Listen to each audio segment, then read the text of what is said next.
അള്ളാഹു നമുക്ക് നൽകിയ അനുഗ്രഹങ്ങളെ നിങ്ങൾ എണ്ണിത്തിട്ടപ്പെടുത്താൻ ശ്രമിക്കുകയാണെങ്കിൽ നിങ്ങൾക്കത് ക്ലിപ്തപ്പെടുത്താൻ സാധിക്കില്ല. ഒരു കുട്ടിയും പിന്നെ ചില ഭാഷകളൊന്നും സ്കൂളിൽ പോയി അക്ഷരമാല പഠിച്ചതിന് ശേഷമല്ല സംസാരിക്കാൻ തുടങ്ങുന്നത്. അതിനു മുമ്പ് തന്നെ സംസാരിക്കുന്നുണ്ട്. ഉമ്മ എന്നോ അമ്മ എന്നോ ഉമ്മ എന്നോ പലപ്പോഴും പല വാക്കുകളെ കൂട്ടി ആദ്യമേ പറയാൻ നമ്മൾ കേൾക്കാറുണ്ട്. അസ്സലാമു അലൈക്കും വറഹ്മത്തുള്ളാഹി വബറകാതുഹു. ബിസ്മില്ലാ അൽഹംദുലില്ലാ അസ്സലാത്തു വസ്സലാമു അലാ റസൂലില്ലാ വഅലാ അലിഹി വസഹ്ബിഹി അജ്മഈൻ അമ്മാ ബഅദ്.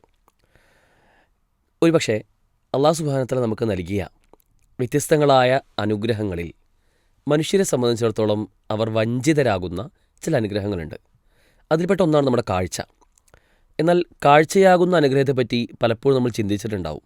കാഴ്ച അത് നഷ്ടപ്പെട്ട് കഴിഞ്ഞാൽ ഉണ്ടാകുന്ന അവസ്ഥയ്ക്ക് നമുക്ക് ആലോചിച്ചാൽ മനസ്സിലാക്കാൻ കഴിയും. അല്ലെങ്കിൽ കാഴ്ച പരിമിതരായ ആളുകളുമായിട്ട് നമ്മളൊന്ന് സഹവസിച്ച് കഴിഞ്ഞാൽ, അവരുമായിട്ടൊന്നിങ്ങനെ ചിലപ്പോൾ ഒരു റോഡ് ക്രോസ് ചെയ്യാനൊക്കെ സഹായിച്ചു കഴിഞ്ഞാൽ തന്നെ നമുക്ക് കാഴ്ചയുടെ ഒരു വില നമുക്ക് തിരിച്ചറിയാൻ കഴിയും. എന്നാൽ ഒരുപക്ഷെ നമ്മൾ ശ്രദ്ധിക്കാത്ത മറ്റൊരു അനുഗ്രഹമാണ് ഇന്ന് നമ്മൾ ചർച്ച ചെയ്യാൻ പോകുന്ന കേൾവി എന്നത്. കേൾവി ഒരുപക്ഷെ നമുക്ക് അള്ളാഹു സുബ്ഹാനഹു വ തആല നൽകിയ 2 ചെവികളിലൂടെ നമ്മൾ പലതും കേൾക്കുന്നുണ്ട്. ഈ ഒരു സംസാരം തന്നെ പീസ് റേഡിയോയിലൂടെ നമ്മൾ ഓഡിയോ ആയിട്ടും വീഡിയോ ആയിട്ടൊക്കെ നമ്മൾ കേൾക്കുന്നുണ്ട്. അതിൻ്റെ ശബ്ദവീചികൾ, ഈ ശബ്ദങ്ങൾ നമ്മൾ കേൾക്കുമ്പോൾ ഈ കേൾവി ഇല്ലാത്തൊരു ലോകത്തെപ്പറ്റി പലപ്പോഴും മനുഷ്യരാകും നമ്മൾ ചിന്തിച്ചിട്ടുണ്ടോ എന്നുള്ളതൊരു ഗൗരവകരമായ ചോദ്യമാണ്. കേൾവി എന്ന അനുഗ്രഹം പലപ്പോഴും നമ്മൾ അത്രമേൽ ഗൗരവത്തിൽ ചിന്തിക്കാത്ത, ഒരുപക്ഷെ അത് നഷ്ടപ്പെട്ട് കഴിഞ്ഞാൽ എന്താവും ആ ലോകം എന്ന് പോലും നമ്മൾ ആലോചിക്കാത്തൊരു വിഷയമാണ്. പലപ്പോഴും അത്രമേൽ ചർച്ച ആ വിഷയത്തിൽ പോയിട്ടില്ല എന്നുള്ളതാണ് യാഥാർത്ഥ്യം. ഒരു വ്യക്തിയെ സംബന്ധിച്ചിടത്തോളം നമ്മൾ ചിന്തിച്ച് നോക്കേണ്ട കാര്യം എന്നുള്ളത്, നമ്മളൊക്കെ നമ്മുടെ ഉമ്മയുടെ ഗർഭപാത്രത്തിലായിരിക്കുന്ന സമയത്ത് ഈ അവയവങ്ങളൊക്കെ, നമ്മുടെ കണ്ണാകുന്ന, ചെവിയാകുന്ന, നാവാകുന്ന, മനുഷ്യൻ്റെ ശരീരത്തിലുള്ള വ്യത്യസ്തങ്ങളായ അവയവങ്ങൾ, ഇതൊക്കെ രൂപാന്തരം പ്രാപിച്ചു വരുന്നുണ്ട്. 7ാമത്തെ ആഴ്ച തന്നെ നമ്മുടെ കണ്ണ് നമ്മൾ ഉമ്മയുടെ ഗർഭപാത്രത്തിൽ ഒരു ഗർഭസ്ഥ ശിശുവാകുന്ന സമയത്ത് 7ാമത്തെ ആഴ്ച രൂപീകരിക്കുന്നുണ്ട്. അതിൻ്റെ ഒരു അവയവ രൂപത്തിൽ അത് രൂപാന്തരം പ്രാപിക്കുന്നുണ്ട്. ശേഷം കാഴ്ച ഒരുപക്ഷെ നമുക്ക് പിന്നെ ഉമ്മയുടെ ഗർഭപാത്രത്തിനകത്ത് കാഴ്ച ലഭിക്കില്ലല്ലോ. ഉമ്മയുടെ ഗർഭപാത്രത്തിൽ നിന്ന് പുറത്ത് വന്നു കഴിഞ്ഞ് നമ്മൾ ഒരു 3 മാസം കഴിഞ്ഞ്, കൃത്യമായി പറഞ്ഞാൽ 4ാമത്തെ മാസം കഴിഞ്ഞാലാണ് നമുക്ക് കളർ വിഷൻ ലഭിക്കൂ എന്നുള്ളതാണ്. കളറുകൾ പലപ്പോഴും കൃത്യമായി തിരിച്ചറിയാൻ കഴിയുന്ന ആ ഒരു കഴിവ് ലഭിക്കുന്നത് 4ാമത്തെ ആഴ്ചയാണ്. എന്നാൽ ചെവിയെ പറ്റി ഒന്ന് ചിന്തിച്ച് നോക്കുങ്ങൾ. നമുക്കൊക്കെ അൽഹംദുലില്ലാ നമ്മുടെ ഉമ്മയുടെ ഗർഭപാത്രത്തിലിരിക്കുന്ന സമയത്ത് 6ാമത്തെ ആഴ്ച തന്നെ നമുക്ക് ചെവി രൂപപ്പെടുന്നുണ്ട്. ആ ചെവി രൂപീകരിച്ച് കഴിഞ്ഞ ശേഷം നമ്മൾ 23ാമത്തെ ആഴ്ചയാവുന്ന സമയത്ത് നമുക്ക് കേൾക്കാൻ കഴിയുന്നുണ്ട്. ഉമ്മയുടെ ഗർഭപാത്രത്തിനകത്ത് വെച്ച് തന്നെ എന്താണ് പുറത്ത് നടക്കുന്നത്, പുറത്തെ സംസാരങ്ങൾ എന്തൊക്കെയാണ് എന്ന് കേൾക്കാൻ ഒരു ചെറിയ ഗർഭസ്ഥ ശിശുവിന്, ഒരു കുഞ്ഞിന് കഴിയുമെന്നുള്ളതാണ്. ഉമ്മയും ഉപ്പയും പരസ്പരം സംസാരിക്കുന്നതൊക്കെ ആ കുട്ടിക്ക് കേൾക്കാൻ കഴിയും. പക്ഷേ തിരിച്ചറിയാൻ കഴിയില്ലല്ലോ, ഭാഷ അറിയില്ലല്ലോ. ഞാൻ പറഞ്ഞത് അത്രത്തോളം പ്രാധാന്യമുള്ള, ഒരുപക്ഷെ കണ്ണിനേക്കാളേറെ പ്രാധാന്യമുള്ള മറ്റൊരു അവയവം തന്നെയാണ് നമ്മുടെ കാതുകൾ എന്നത്. അതുകൊണ്ട് തന്നെ ഗൗരവകരമായ ചില കാര്യങ്ങൾ നമുക്ക് ഒരു മതപരമായ ഒരു അന്വേഷണത്തിൽ നമുക്ക് ചേർത്ത് വായിക്കാനുണ്ട്. നമ്മെ സംബന്ധിച്ചിടത്തോളം അള്ളാഹു സുബ്ഹാനഹു വ തആല നമുക്ക് പരിശുദ്ധ ഖുർആനിൽ പറഞ്ഞു തരുന്നത് പോലെ വ്യത്യസ്തങ്ങളായ അനുഗ്രഹങ്ങളുടെ കൂട്ടത്തിൽ അള്ളാഹു നമ്മോട് പരിശുദ്ധ ഖുർആനിലെ ഒരുപാടധികം ആയത്തുകൾ നമ്മൾ പരിശോധിച്ച് കഴിഞ്ഞാൽ നമുക്ക് ഈ ഒരു ഓർഡറാണ് കാണാൻ സാധിക്കുക. ഞാനൊരു ആയത്ത് ഓതി കളിപ്പിക്കാം. വല്ലാഹു അഖ്റജക്കും മിൻ ബുത്തൂനി ഉമ്മഹാത്തിക്കും ലാ തഅലമൂന ശൈഅ വജഅല ലക്കുമുസ് സമഅ വൽ അബ്സ്വാറ വൽ അഫ്ഇദത ലഅല്ലക്കും തശ്കുറൂൻ. ഖുർആനിലൊരു ആയത്താണ്. പലപ്പോഴും ഈ ആയത്ത് ഇതുപോലെ നമ്മൾ കേട്ടിട്ടുണ്ടാവും. വജഅല ലക്കുമുസ് സമഅ വൽ അബ്സ്വാറ വൽ അഫ്ഇദ, അല്ലേ? ആണ് ആദ്യം പറഞ്ഞത്, പിന്നെയാണ് അബ്സ്വാർ, പിന്നെയാണ് അഫ്ഇദത്ത്. എന്തതിൻ്റെ അർത്ഥം? അല്ലെങ്കിൽ നമ്മുടെ കേൾവി എന്നത് അതാണ് ഒരുപക്ഷെ കാഴ്ചയേക്കാൾ മുമ്പിൽ അള്ളാഹു സുബ്ഹാനഹു വ തആല പറഞ്ഞു തന്നിട്ടുള്ളത്. കേൾവിക്ക് ശേഷമാണ് കാഴ്ച, അതിനുശേഷമാണ് പലപ്പോഴും ഹൃദയങ്ങളെപ്പറ്റി അല്ലെങ്കിൽ ചിന്തിക്കുന്നതിനെ പറ്റി അള്ളാഹു നമ്മോട് പറയുന്നത്. എന്തിനു വേണ്ടി? അവസാനം പറയും ലഅല്ലക്കും തശ്കുറൂൻ, നിങ്ങൾ നന്ദി കാണിക്കാൻ, നന്ദിയുള്ളവരായി മാറാൻ വേണ്ടി എന്ന് അള്ളാഹു സുബ്ഹാനഹു വ തആല നമുക്ക് പറഞ്ഞു തരികയാണ്. ഇവിടെയൊക്കെ നമ്മൾ ശ്രദ്ധിക്കേണ്ട കാര്യം, കേൾവി എന്തുകൊണ്ടാണ് ആദ്യം പറഞ്ഞത്? പണ്ഡിതന്മാർ പലപ്പോഴും ഇതിനെ വിവക്ഷിച്ചുകൊണ്ട് ഒരുപാട് നമുക്ക് പറഞ്ഞു തരുന്നുണ്ട്. കേൾവി എന്നത്, ഇപ്പോൾ നമ്മൾ മനുഷ്യനെ സംബന്ധിച്ച് നോക്കുകയാണെങ്കിൽ നമ്മൾ ഒരു കാര്യം മനസ്സിലാക്കണമെങ്കിൽ നമ്മുടെ ഇന്ദ്രിയങ്ങളിലൂടെ മനസ്സിലാക്കാൻ സാധിക്കാറുണ്ട്. തൊട്ടുകൊണ്ട്, കണ്ടുകൊണ്ട്, കേട്ടുകൊണ്ട്, രുചിച്ചുകൊണ്ട്, അല്ലെങ്കിൽ മണത്തുകൊണ്ടൊക്കെ നമ്മൾ അനുഭവിക്കാറുണ്ട് പല കാര്യങ്ങളും. ഇങ്ങനെ അനുഭവിക്കുന്ന ഒരു കാര്യം, അതിൽ കേൾവി ആദ്യം പറഞ്ഞ് പിന്നെയാണ് കണ്ണ് പറഞ്ഞത്, അല്ലേ? അതിനുശേഷമാണ് നമ്മൾ ഇത്തരം ഇന്ദ്രിയങ്ങളിലൂടെ കിട്ടുന്ന ആവിർഭവിച്ചെടുക്കുന്ന നമ്മൾ ഇത്തരം സംഗതികളാണ് ശേഷം നമ്മൾ നമ്മുടെ മനസ്സിൽ പ്രോസസ്സ് ചെയ്ത് നമ്മളതൊരു ചിന്തയായി രൂപീകരിച്ച് ശേഷം അതൊരു പ്രവർത്തനത്തിലേക്ക് പോകുന്നുള്ളൂ, അല്ലേ? ഇങ്ങനെയാണ് നമ്മുടെയൊക്കെ ഒരു ഇൻപുട്ട് ഔട്ട്പുട്ട് സിസ്റ്റം എന്നൊക്കെ വേണമെങ്കിൽ പറയാം. അതൊക്കെ പിന്നെ ഇങ്ങനെയാണ് വർക്ക് ചെയ്യുന്നത്. എന്നാൽ ഇവിടെ നമ്മളുമായി ചേർത്ത് വായിക്കുകയാണെങ്കിൽ, ഒരു കുഞ്ഞിനെ സംബന്ധിച്ചിടത്തോളം, ഒരു കുട്ടി ജനിച്ച് വീണതിന് ശേഷം ആ കുട്ടി വളരുന്നൊരു സമയത്ത് വളർച്ചയിൽ പലപ്പോഴും നമുക്ക് ആദ്യം കാണാൻ കഴിയും, ഒരു കുട്ടിയും പിന്നെ ചില ഭാഷകളൊന്നും സ്കൂളിൽ പോയി അക്ഷരമാല പഠിച്ചതിന് ശേഷമല്ല സംസാരിക്കാൻ തുടങ്ങുന്നത്. അതിന് മുമ്പ് തന്നെ സംസാരിക്കുന്നുണ്ട്. ഉമ്മ എന്നോ അമ്മ എന്നോ ഉമ്മ എന്നോ പലപ്പോഴും പല വാക്കുകളെ കൂട്ടി ആദ്യമേ പറയാൻ നമ്മൾ കേൾക്കാറുണ്ട്. ഈ വാക്കുകളെ കൂട്ടി അത് കണ്ടു പഠിച്ചതിന് ശേഷമല്ലല്ലോ അത് പറയാൻ തുടങ്ങിയത്, മറിച്ച് കേട്ട് പഠിച്ചതിന് ശേഷമാണ്. അപ്പോൾ കേൾവിയിലൂടെയുള്ള അനുഭവങ്ങൾ, അറിവ് നേടുക എന്നത് നമ്മൾ ഒരുപാട് നേരത്തെ നമ്മൾ തുടങ്ങുന്നുണ്ട്. അതങ്ങനെ മുന്നോട്ട് പോയി പിന്നീടാണ് നമ്മൾ കാഴ്ചയിലൂടെയുള്ള അറിവുകൾ അത് നേടിയെടുക്കുന്ന ആ കാഴ്ചയിലൂടെ നമ്മൾ പലപ്പോഴും അത് പ്രോസസ്സിങ്ങിലേക്ക് എത്തുന്നുള്ളൂ. അപ്പോൾ കേൾക്കുക എന്നത് അത്രമേൽ പ്രധാനമാണ്. ഇനി കേൾവിയും നാവും തമ്മിലുള്ള കമ്പാരിസൺ പലപ്പോഴും പറയാനുള്ളത്, നമുക്ക് 2 ചെവി തന്നിട്ടുണ്ട്, ഒരു നാവേ തന്നിട്ടുള്ളൂ. പറയുന്നതിൻ്റെ ഇരട്ടി കേൾക്കുക എന്നുള്ളതാണ് അതിൻ്റെ പർപ്പസ് എന്ന് പലപ്പോഴും പറയാറുണ്ട്. അതായത് കൂടുതൽ കേൾക്കുക എന്നത് അത് ഏതൊരു പ്രായത്തിലും അത് ചെറുപ്പം മുതൽ തന്നെ നമ്മൾ ശീലിച്ചു വന്നിരുന്നൊരു യാഥാർത്ഥ്യമാണ്. അതിനെ എങ്ങനെയാണ് പലപ്പോഴും ഭാവിയിൽ നമുക്ക് നഷ്ടം സംഭവിക്കുന്നത്, അതിൽ ചില വീഴ്ചകൾ സംഭവിക്കുന്നതെന്നാണ് നമ്മൾ പരിശോധിക്കാൻ പോകുന്നത്. ഒരു വിശ്വാസിയെ സംബന്ധിച്ചിടത്തോളം ശ്രദ്ധിക്കേണ്ട പ്രധാനപ്പെട്ട 3 കാര്യങ്ങൾ. നമ്മൾ എന്ത് കേൾക്കണം എന്ന കാര്യം നമുക്ക് നിശ്ചയിക്കാൻ കഴിയണം. നല്ലതേ കേൾക്കാൻ പറ്റുള്ളൂ, അതിൽ സംശയമൊന്നുമില്ല. ആ നല്ലത് എന്താണ്, എങ്ങനെയാണ് നല്ലത് കേൾക്കുക, എന്താണ് കേട്ടതിലുള്ള നല്ലതിനെ എടുക്കാൻ നമുക്ക് കഴിയുന്ന ചില കാര്യങ്ങൾ എന്തൊക്കെയാണ് എന്നൊക്കെ നമ്മൾ നേരത്തെ തിരിച്ചറിയേണ്ടതുണ്ട്. ഇപ്പോൾ നമുക്കറിയാവുന്ന ചില സുന്നത്തുകൾ മാത്രം പറയുകയാണെങ്കിൽ, ഒരു വ്യക്തി മറ്റൊരു വ്യക്തിയെ കണ്ടു കഴിഞ്ഞാൽ ആദ്യം സലാം പറയണം. അസ്സലാമു അലൈക്കും വറഹ്മത്തുള്ളാഹി വബറകാതുഹു എന്ന് പറയുന്നതാണ് അതിൻ്റെ പൂർണ്ണ രൂപം. തിരിച്ചും വഅലൈക്കും അസ്സലാം വറഹ്മത്തുള്ളാഹി വബറകാതുഹു എന്ന് മടക്കണം. റദ്ദുസ്സലാം, അല്ലേ? സലാം കേട്ടാലാണ് മടക്കാൻ കഴിയുക, അല്ലാണ്ട് സലാം ചുണ്ടുകൊണ്ട് പറയുമ്പോൾ നമ്മൾ കണ്ടിട്ടല്ലല്ലോ മറുപടി കൊടുക്കുന്നത്. അപ്പോൾ കേൾക്കുക എന്നത് അവിടെ പ്രധാനമാണ്. നമ്മൾ ബാങ്ക് കേൾക്കാറുണ്ട്. ബാങ്ക് കേൾക്കുമ്പോൾ നമ്മൾ സ്വാഭാവികമായിട്ടും അത് പിന്നെ നിശബ്ദമായി കേൾക്കണം എന്നാണ്. ബാങ്ക് കേട്ടാൽ അതിന് മറുപടി പറയാറുണ്ട്, അല്ലേ? പ്രാർത്ഥന ഉണ്ട് അതിന് ശേഷം, ഇതൊക്കെ നമ്മൾ ചൊല്ലാറുണ്ട്. അത് കേട്ടതിന് ശേഷമാണ്. ഇനി പരസ്പരം രണ്ടുപേരും ഒന്നിച്ച് അടുത്തിരിക്കുകയെന്ന് വിചാരിക്കുക. ഒരു വ്യക്തി തുമ്മിയതിന് ശേഷം അൽഹംദുലില്ലാ എന്ന് കുറച്ച് ഉറക്കെ പറയണം, അല്ലേ? അപ്പോൾ തൊട്ടടുത്ത വ്യക്തി ഇത് കേൾക്കുമെന്ന് പറയണം, യർഹമക്കുമുല്ലാ. ശേഷം ആ തുമ്മിയ വ്യക്തി എന്ത് വീണ്ടും പറയണം, തിരിച്ച് പ്രാർത്ഥന, യഹ്ദീകുമുല്ലാഹു വയുസ്ലിഹ് ബാലക്കും എന്ന് പ്രാർത്ഥിക്കണം. അപ്പോൾ ഇതൊക്കെ കേൾവിയുടെ അടിസ്ഥാനത്തിൽ നമുക്ക് ചെയ്യാനുള്ള ചില സുന്നത്തുകളാണ്. പലപ്പോഴും എന്താ വെച്ചാൽ ഇത്തരം നന്മകളായ കേൾവിയിലൂടെയുള്ള നന്മകൾ പലപ്പോഴും മറന്നു പോകുന്നൊരു സാഹചര്യം നമുക്ക് കാണാൻ കഴിയും. ഇനി കേൾവിയിലൂടെയുള്ള ഏറ്റവും വലിയ നന്മ ഏതാ? അത് പരിശുദ്ധ ഖുർആൻ തന്നെയാണല്ലേ, ഒരു സംശയമില്ല. അള്ളാഹു സുബ്ഹാനഹു വ തആല നമുക്ക് അവതരിപ്പിച്ച് തന്ന ഈ പരിശുദ്ധമായ ഖുർആൻ, ആ ഖുർആൻ എങ്ങനെ കേൾക്കുന്ന കാര്യം നമുക്ക് വഴിയെ പറയാം. ആ ഖുർആൻ കേൾക്കുമ്പോൾ നമ്മൾ നിശ്ചയിക്കേണ്ട കാര്യം എന്താ വെച്ചാൽ, നല്ലത് എങ്ങനെയൊക്കെ കേൾക്കാം, എങ്ങനെയാണ് അതിനുള്ള അവസരങ്ങൾ ഒരുക്കിയെടുക്കുക എന്ന കാര്യമാണ് നമ്മൾ ഗവേഷണം നടത്തേണ്ടത്. ഇതുപോലെ തന്നെ എന്ത് കേൾക്കരുത് എന്ന കാര്യത്തിൽ നമുക്ക് വലിയ ജാഗ്രത ഉണ്ടാവേണ്ടതുണ്ട്.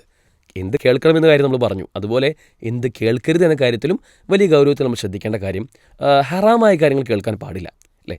എന്തൊക്കെയാണ് ഒരു മുസ്ലിമിനെ ഹറാം എന്നുള്ള കാര്യം നമുക്കറിയാം. ഇപ്പോൾ ഗീബത്ത് പറയുന്നൊരു സദസ്സാണ്, പിന്നെ പരദൂഷണം, ഏഷണയും നമീമത്തും പരദൂഷണമൊക്കെ പറയുന്ന ഒരു സദസ്സാണെങ്കിൽ അവിടെ നമ്മൾ ഉണ്ടാവാൻ പാടില്ല. മോശപ്പെട്ടൊരു കാര്യം പരസ്പരം പറയുന്നൊരു സദസ്സാണ്, അവിടെ നമ്മൾ ഉണ്ടാവാൻ പാടില്ല. കാതടപ്പിക്കുന്ന വാദ്യോപകരണങ്ങളുടെ സഹായത്തോടെയുള്ള ഒരു സംഗീതത്തിൻ്റെ ഒരു സദസ്സാണ്, അവിടെ നമുക്ക് ഉണ്ടാവാൻ പാടില്ല. കാരണം എന്താ? അത്തരം മ്യൂസിക്കുകളൊക്കെ ഇസ്ലാം പൂർണ്ണമായിട്ടും ഹറാമാക്കിയിട്ടുണ്ട്. പരിശുദ്ധ ഖുർആനിൽ സൂറത്തുൽ ലുഖ്മാനിലൂടെ വായിച്ചെടുത്തതാണ്, നമുക്ക് മനസ്സിലാക്കിയ കാര്യമാണ് മ്യൂസിക് ഹറാമാണെന്നുള്ള കാര്യം.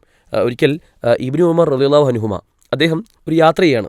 അദ്ദേഹത്തിൻ്റെ ശിഷ്യൻ്റെ കൂടെ യാത്ര ചെയ്യുന്ന സമയത്ത് ഇത്തരത്തിൽ വാദ്യോപകരണങ്ങളുടെ ശബ്ദം ഭയങ്കരമായിട്ട് ചെവിയിലേക്ക് അടിക്കുകയാണ്. ഇത് കേട്ട സമയത്ത് അദ്ദേഹം തൻ്റെ ചെവിയിലേക്ക് വിരലുകൾ ഇങ്ങനെ വെക്കുന്നുണ്ട്. ശേഷം അദ്ദേഹം അങ്ങനെ മുന്നോട്ട് നീങ്ങി ആ യാത്ര കുറച്ച് ദൂരം മുന്നോട്ട് പോയപ്പോൾ ആ ശബ്ദം മാറി എന്ന് തോന്നിയ ശേഷം അദ്ദേഹം ചെവിയിൽ നിന്ന് വിരലെടുത്ത് തൻ്റെ ഭൃത്യനായ നാഫിയോനോട് ചോദിക്കുകയാണ്, നാഫിയോ ഈ ശബ്ദം കഴിഞ്ഞോ എന്ന് ചോദിച്ച് ഉറപ്പിയതിന് ശേഷം മാത്രമാണ് അദ്ദേഹം വിരലെടുക്കുന്നത്. കഴിഞ്ഞു എന്ന് പറഞ്ഞ് ഉറപ്പ് കിട്ടിയതിന് ശേഷം മാത്രമാണ് വിരലെടുക്കുന്നത്. അപ്പോൾ അതിൽ വലിയ മാതൃകയാണ്. അദ്ദേഹം പിന്നെ ശിഷ്യനോട് പറഞ്ഞു കൊടുക്കുന്നത്, പ്രവാചകൻ സല്ലല്ലാഹു അലൈഹി വസല്ലമയും ഒരിക്കൽ ഇതുപോലെ ചെയ്തിരുന്നു. ശബ്ദം അത്തരത്തിൽ മ്യൂസിക് കേട്ട ഒരു വാദ്യോപകരണങ്ങളുടെ സഹായത്തോടുള്ള ഒരു സംഗീത നിശ അവിടെ നടക്കുന്ന സമയത്ത് പ്രവാചകൻ അവിടെ ചെവി പൊത്തിക്കൊണ്ട് നടന്നിരുന്നു എന്ന് അദ്ദേഹം പറഞ്ഞു കൊടുക്കുന്നുണ്ട്. അപ്പോൾ ഹറാമായ കാര്യങ്ങൾ കേൾക്കരുത് എന്ന കാര്യത്തിൽ നമുക്കൊരു തർക്കവുമില്ല. അതുപോലെ ശ്രദ്ധിക്കേണ്ട 3ാമത്തെ കാര്യം എന്നുള്ളത്, നമ്മൾ എന്ത് കേൾക്കണം എന്ന കാര്യം മറ്റുള്ളവർ തീരുമാനിക്കാൻ പാടില്ല. നമ്മൾ എന്ത് കാണണമെന്നും കേൾക്കണമെന്നൊന്നും മറ്റു പലരും അജണ്ടകളായി നിശ്ചയിച്ചുകൊണ്ട് നമ്മളിലേക്ക് വരുന്ന കാര്യം നമ്മൾ ഗൗരവത്തിൽ ചിന്തിക്കണം. ഒരു ലിബറൽ സംസ്കാരം പൊതുവെ ഉണ്ടാക്കുന്ന ഒരു സാഹചര്യം നമുക്കറിയാലോ. ഒരു പബ്ലിക്കായി യാത്ര ചെയ്യുന്ന സമയത്ത് നമ്മൾ സ്കൂളുകളിലോ കോളേജുകളിലോ പൊതു ഇടങ്ങളിലൊക്കെ പോകുന്ന സമയത്ത് പോലും ഹറാമായ പലതും കേൾക്കേണ്ടി വരുന്ന സാഹചര്യം, അതിലൊരിക്കലും നമ്മൾ നിന്നു കൊടുക്കുന്ന, അതിലൊരു സ്വാഭാവികമായൊരു സംഗതിയാണെന്ന് ചിന്തിക്കുന്ന ഒരവസ്ഥ നമുക്ക് ഉണ്ടാവാൻ പാടില്ല. നമ്മൾ എന്ത് കേൾക്കണം, നമ്മൾ എന്ത് കാണണം, എന്ത് കാണരുത്, എന്ത് കേൾക്കരുത് എന്ന കാര്യം തീരുമാനിക്കാനുള്ള പൂർണ്ണമായ പിന്നെ ശക്തി എന്നുള്ളത് നമുക്കുണ്ടാവേണ്ടതാണ് എന്ന കാര്യം കൂടി നമ്മൾ ചേർത്ത് വായിക്കേണ്ടതുണ്ട്. ഒരു വിശ്വാസിയെ സംബന്ധിച്ചിടത്തോളം കേൾവി ഒരു അനുഗ്രഹമാണ്. കേൾവി എന്നുള്ളത് മറ്റേത് അനുഗ്രഹത്തെ പോലെയും ഒരു അപാരമായ അനുഗ്രഹമായിട്ട് നമ്മൾ മനസ്സിലാക്കുകയാണെങ്കിൽ, നിങ്ങൾ ആലോചിച്ച് നോക്കൂ, നമ്മൾ എന്തൊക്കെ കേൾക്കുന്നുണ്ട്. ഒരു മനുഷ്യൻ്റെ കേൾവിയെ സംബന്ധിച്ച് 20 ഹേർട്സിനും 20,000 ഹേർട്സിനും ഇടയിലുള്ള കാര്യങ്ങളാണ് ഒരു മനുഷ്യൻ കേൾക്കുക എന്നാണ് പറയുന്നത്. അതായത് 20 ഹെർട്സിൽ താഴെ നമുക്ക് കേൾക്കാൻ പറ്റില്ല, 20,000 മുകളിലുള്ളതും കേൾക്കാൻ പറ്റില്ല. പട്ടിയോ പൂച്ചയോ കേൾക്കുന്ന കാര്യം നമുക്ക് കേൾക്കാൻ കഴിയുന്നില്ല, വവ്വാല് കേൾക്കുന്ന കാര്യം കേൾക്കാൻ കഴിയുന്നില്ല. നമ്മൾ കേൾക്കേണ്ട ഒരു ശബ്ദവീചികളുണ്ട്, അതിനനുസരിച്ച് മാത്രമേ നമ്മൾ ചെവി നമ്മൾ കേൾക്കുന്നുള്ളൂ. അതിനപ്പുറം വന്നാൽ ചിലപ്പോൾ നമ്മുടെ ചെവിയുടെ കർണ്ണപുടങ്ങൾ അത് പൊട്ടിപ്പോകുന്ന അവസ്ഥ വരെ ഉണ്ടാവാറുണ്ട്, അതിന് പല ഇൻഫെക്ഷൻ വരാൻ സാധ്യതയുണ്ട്. അപ്പോൾ അതിനനുസരിച്ച് മാത്രം നമ്മുടെ ശബ്ദത്തെ ക്രമീകരിച്ചിരിക്കാൻ അല്ലാഹു സുബ്ഹാനഹു വ തആല. അതല്ലാത്ത എല്ലാം കേൾക്കുന്ന അവസ്ഥനെ ആലോചിച്ച് നോക്കുക നിങ്ങൾ. അതായത് നമ്മളിപ്പോൾ ഈ കേൾക്കുന്നതിൽ, നമ്മളിപ്പോൾ മൊബൈലിലൂടെയാണ് ഈ വീഡിയോ കാണുന്നതെങ്കിൽ ആ മൊബൈൽ ഇങ്ങനെ അങ്ങോട്ടും ഇങ്ങോട്ടും നീക്കി വെക്കുന്ന ഒരു അവസ്ഥ പോലും നമ്മൾ ഭയങ്കരമായ ശബ്ദത്തോടു കൂടി നമ്മൾ ചെവിയിൽ കേൾക്കുകയാണെങ്കിലോ, അല്ലെങ്കിൽ നമ്മളെ ശ്വാസം എടുക്കുന്നത് നമ്മൾ വല്ലാതെ അറിയുന്നില്ല, കേൾക്കുന്നില്ല, അതിലൂടെ വരുന്നൊരു പൊടിപടലം പോകുന്നത് ഇതൊക്കെ നമ്മൾ കേൾക്കുകയാണെങ്കിലോ ഭയങ്കരമായ അവസ്ഥയായിരിക്കില്ലേ. അപ്പം അങ്ങനെയൊന്നുമല്ല, നമ്മുടെ ചെവിയെ എന്താണ് ഏത് ഏരിയയാണ് കേൾക്കേണ്ടതെന്നുള്ള കാര്യം വളരെ കൃത്യമായി അല്ലാഹു സുബ്ഹാനഹു വ തആല സംവിധാനിച്ചിട്ടുണ്ട്. അതുപോലെ ശ്രദ്ധിക്കേണ്ട കാര്യം, നല്ലത് കേൾക്കണം. നല്ലതെന്ന് വെച്ചാൽ ഏറ്റവും നല്ലതെന്നുള്ളത് പരിശുദ്ധ ഖുർആനാണ്. ഖുർആൻ കേൾക്കുക എന്നുള്ളത് നമ്മൾ ഗൗരവത്തിൽ ആലോചിക്കേണ്ടതാണ്. പ്രവാചകൻ സ്വല്ലല്ലാഹു അലൈഹി വസല്ലം പലപ്പോഴും ഖുർആൻ ഓതുന്ന സദസ്സിലെത്തിക്കഴിഞ്ഞാൽ സ്തബ്ധനായി നിൽക്കുമായിരുന്നു. ഖുർആൻ കേൾക്കുന്ന പ്രവാചകനിലൂടെയാണ് ഖുർആൻ നമുക്ക് എത്തിയത്. എന്നാൽ ആ ഖുർആൻ ഓതുന്നൊരു സദസ്സുണ്ടാകുമ്പോൾ അത് അത്രമേൽ പൂർണ്ണമായും ശ്രദ്ധിച്ച് കേൾക്കുന്ന ഒരു സാഹചര്യം കാണാൻ കഴിയും. ഖുർആൻ തന്നെ കാണാൻ സാധിക്കും നമുക്ക്. വഇദാ ഖുരിഅൽ ഖുർആനു ഫസ്തമിഉ ലഹു വഅൻസിതു ലഅല്ലക്കും തുർഹമൂൻ. ഖുർആൻ കേൾക്കുമ്പോൾ നിങ്ങൾ 2 കാര്യം ചെയ്യണം. ഒന്ന്, ഫസ്തമിഉ ലഹു, നിങ്ങളത് ശ്രദ്ധിച്ച് കേൾക്കണം. വഅൻസിതു, എന്താ പറഞ്ഞത്, നിങ്ങളതിൽ നിശബ്ദത പാലിക്കണം. കേൾക്കുക മാത്രം പോരാ, നിശബ്ദമായി കേൾക്കണം. നിങ്ങളുടെ ഉള്ളിൽ പോലും അത്തരം മറ്റൊരു ശബ്ദ കോലാഹലം ഉണ്ടാകുന്ന ഒരു അവസ്ഥ ഉണ്ടാകാൻ പാടില്ല. പിന്നെ ആന്തരികമായും ബാഹ്യമായിട്ടൊക്കെ നിങ്ങൾ നിശബ്ദത പാലിച്ചുകൊണ്ട് കേൾക്കണം എന്നാണ് പണ്ഡിതന്മാർ ഈ ആയത്തിനെ പറ്റി പറഞ്ഞിരുന്നത്. അപ്പോൾ ഖുർആൻ അത്ര ശ്രദ്ധിച്ച് കേൾക്കാൻ നമുക്ക് സാധിക്കണം.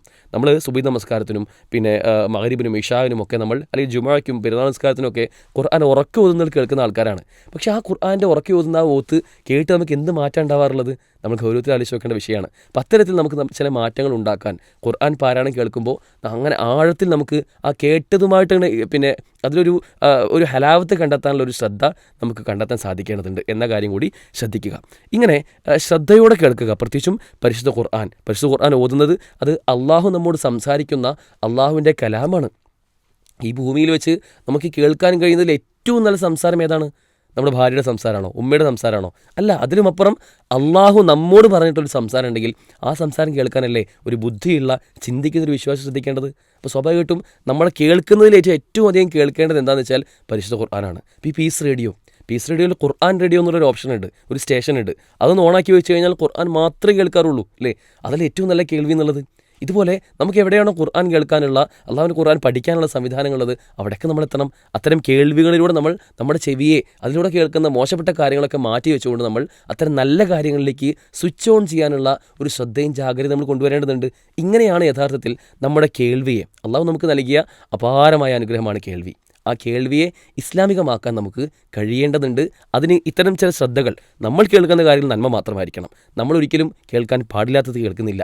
നമ്മൾ കേൾക്കുന്നത് എന്താണോ അത് നമ്മൾ നേരത്തെ തീരുമാനിച്ച അടിസ്ഥാനത്തിൽ, മറ്റാരെങ്കിലും പറഞ്ഞ അടിസ്ഥാനത്തിലല്ല, അവർ തീരുമാനിക്കുന്ന അജണ്ടകൾക്ക് പിന്നാലെ പോയിട്ടല്ല, മറിച്ച് ഞാൻ കേൾക്കുന്ന കാര്യം അത് പൂർണ്ണമായിട്ടും നല്ലത് മാത്രമായിരിക്കും എന്ന് ഉറപ്പിക്കാവുന്ന രൂപത്തിൽ ഇങ്ങനെ ചില മാറ്റങ്ങൾ കൊണ്ടുവരാൻ നമുക്ക് സാധിക്കേണ്ടതുണ്ട്. അപ്പോഴാണ് യഥാർത്ഥത്തിൽ നമ്മൾ നല്ല കേൾവിക്കാരായി മാറുക. അള്ളാഹു നമുക്ക് നൽകിയ അനുഗ്രഹങ്ങളെ നിങ്ങൾ എണ്ണിത്തിട്ടപ്പെടുത്താൻ ശ്രമിക്കുകയാണെങ്കിൽ നിങ്ങൾക്കത് ക്ലിപ്തപ്പെടുത്താൻ സാധിക്കില്ല എന്ന് അള്ളാഹു സുബ്ഹാനഹു വ തആല നമുക്ക് പറഞ്ഞതുപോലെ അത്തരത്തിൽ നമുക്ക് അനുഗ്രഹങ്ങൾക്ക് നന്ദി കാണിക്കാൻ സാധിക്കുക.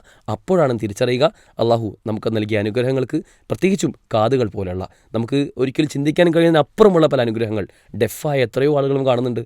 അവരിൽ നിന്നൊക്കെ വ്യത്യസ്തമായി പലതും കേൾക്കാനുള്ള ഒരു വലിയ അനുഗ്രഹം തന്നു എന്നതുകൊണ്ട് തന്നെ അതിന് നന്ദി കാണിക്കുന്ന, ലഅല്ലക്കും തഷ്കുറൂൻ, നിങ്ങൾ നന്ദി കാണിക്കുന്ന ആളുകളുടെ കൂട്ടത്തിൽ ഉൾപ്പെടാൻ വേണ്ടിയാണ് എന്ന് പറഞ്ഞു തന്നിട്ടുള്ള ആ അനുഗ്രഹത്തിൽ നന്ദിയുള്ളവരായി മാറാൻ നമുക്ക് സാധിക്കട്ടെ. അതിലൂടെ നമുക്ക് നാളെ സ്വർഗ്ഗപ്രവേശനം നേടിയെടുക്കാൻ സാധിക്കട്ടെ എന്ന് പ്രാർത്ഥിക്കുകയാണ്. വാഖിർ ദഅവാന അനിൽ ഹംദുലില്ലാഹി റബ്ബിൽ ആലമീൻ. അസ്സലാമു അലൈക്കും വറഹ്മത്തുള്ളാഹി വബറകാതുഹു.